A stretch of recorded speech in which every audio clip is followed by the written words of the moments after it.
Estornudes a la primavera? Que t'ha sortit una al·lèrgia a la cara. T'ofegues per l'al·lèrgia o per l'asma?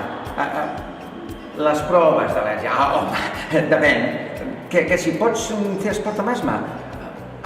Que no t'agrada prendre medicaments. La teva filla té asma, al·lèrgia? Que si pot quedar-se al menjador de l'escola. Mira, hi ha unes colones on això li ensenyaran jugant.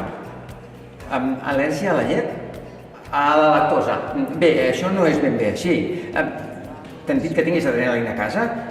Les arracades que no són bones no et van gaire bé. La cortisona. Quin problema hi ha? Se t'ha inflat la cara de prendre un ibuprofen. Clar, intolerància als aliments. Això són efectes secundaris, no és cap al·lèrgia. Al taller Tot sobre l'al·lèrgia al metge a prop coneixerem en 10 sessions tot el que cal saber sobre l'al·lèrgia en general i les malalties que provoca, d'una forma discreta i entenedora.